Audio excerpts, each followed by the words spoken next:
GOG.com has a new refund policy that is completely unprecedented in its scope. As far as I know, I haven't seen any digital storefront that has a policy like this.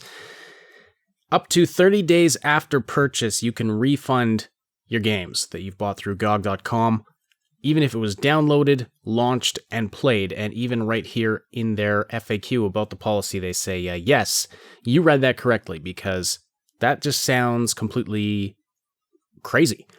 I mean, you can finish a very long game within 30 days. And so really what this means is that there's the potential for rampant abuse of the system. There's the potential for someone just purchasing a game, playing it for 100 hours potentially, completing it, finishing the narrative, and then refunding it. Which, when you think about it, is not really any better than pirating the game. So this is an interesting direction for GOG to be going. And we're going to talk a little bit about just what kind of an impact this might have, and how things are, how people are reacting, and how things are looking on both sides of this. But for reference and for context here, Steam's refund policy is within 14 days, and if you have less than 2 hours of playtime on the game, you can refund the game pretty much for whatever reason. GOG is upping that to 30 days, and there's no limit on the playtime. So this is really good for players in certain ways, because if you're in the third or fourth hour of gameplay and you encounter game-breaking bugs, or it's just a miserable experience for whatever reason, or maybe it's not the game you were expecting, sometimes you're 3 or 4 hours in before you realize it, you can refund the game, and this is an incredible benefit to the consumer. This takes the pressure off of needing to figure out whether or not you actually like this game within the first 2 hours of playing it. But there's more to it than just whether or not you like the game. There's also issues of game-breaking bugs, which is an all too common problem. Either game-breaking bugs or just bugs that completely ruin your experience as a player. There's the issue of broken promises, like this wasn't the game I was expecting, that kind of a thing. These are big problems right now, especially among AAA developers, which is interesting. But GOG is opening their refund policy wide open so you can get around this. So this will no longer be an issue, and it'll be interesting to see if Steam or Epic follows suit. And it's interesting that GOG has found this way of competing with the bigger stores based on what's good for the customer and user experience, which is a very smart way to go, really. That's what they've done with their GOG Galaxy launcher. It really ramps up your user experience above anything that the other stores have to offer, and now this refund policy. And this is a really good thing. This is a really smart way to go, because they're limited in the ways they can compete with these larger stores. And so they seem to be focusing in on the user experience, which, as you may or may not be aware, GOG.com is owned by CD Projekt, which is also the owner of CD Projekt Red, the game developer of The Witcher 3 and Cyberpunk 2077. And we've been talking about them a lot lately on our live podcasts and in other videos, talking about just how much they seem to focus in on and value that user experience and that relationship between their company and their customers and their community, really building their customers into a community and wanting to treat them right. And it's making certain game journalists shake their heads and say, why are you guys why are there all these CD Projekt Red super fans out there? Why are we worshiping this company? Well, this is the reason why. It's not just the quality of their games. Witcher 3 was very good. Cyberpunk 2077 certainly looks like it's going to be very good. But gamers want to be respected. They want to feel like they're valued by the company. They don't want to feel like they're just there to be milked for every penny that they have. So this is a really good way for them to go. This is why the company has so many fans. They're not a perfect company. No company is perfect, of course. But if you really look at it, it's pretty darn obvious why they're so popular. And they're just continuing to go down this road. Recently, we've seen them announce that Cyberpunk 2077 is going to be available on NVIDIA's streaming service day one. They've got an arrangement in place with Xbox so that if you buy Cyberpunk 2077 for the Xbox One and then you get an Xbox Series X, you get a free upgrade of the game. That you've already purchased. You don't have to repurchase it for the new system. They're just going to give it to you. Things like this are just incredibly good pro-customer moves.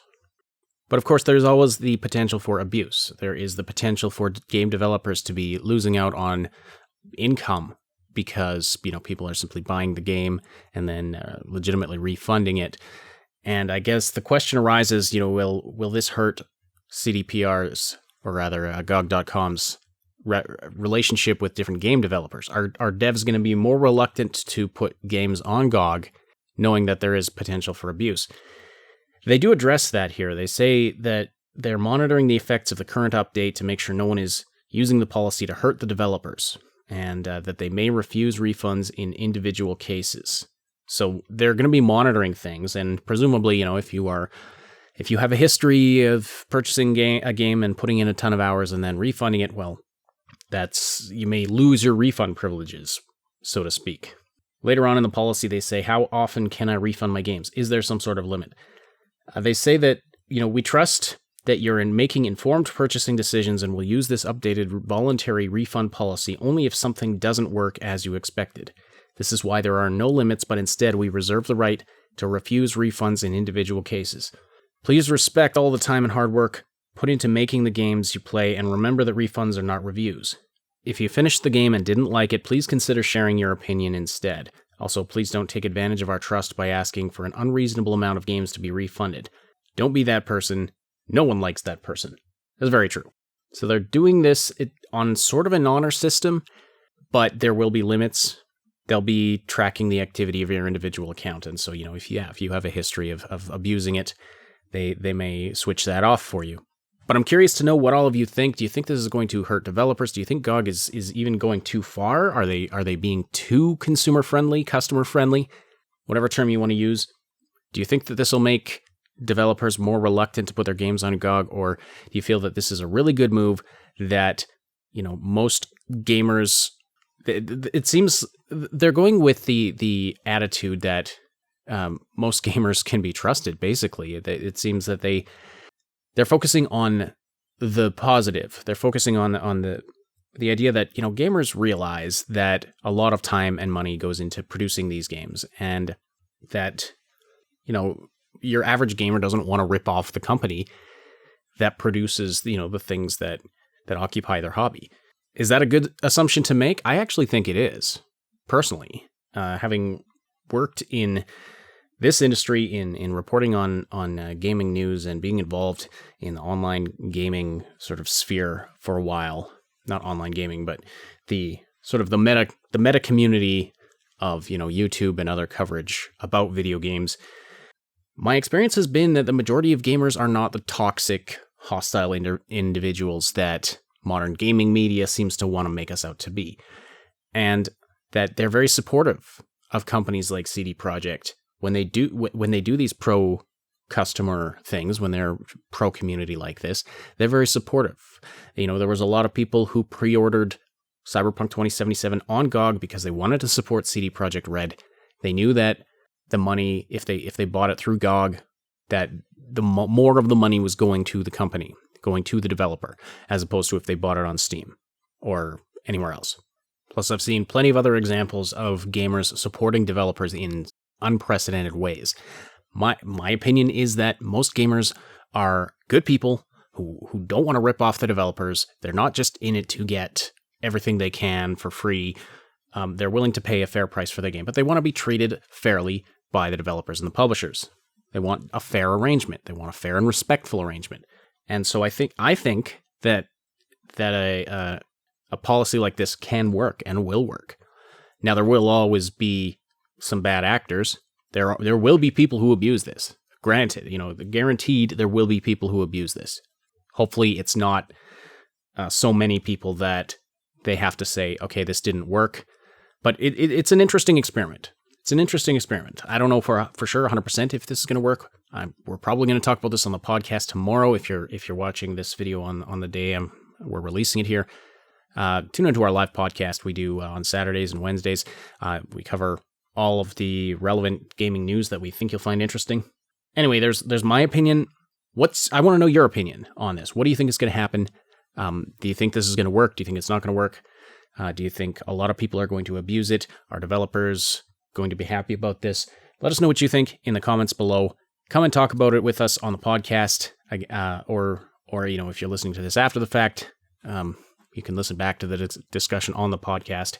Thank you so much for watching/listening to this, and don't forget to slam that like button. We will talk to you again very soon. Thanks so much for watching. Don't forget to like, sub, and hit that notification bell, and then check out some of these other videos. Find the link to our Discord server and other important stuff in the description below.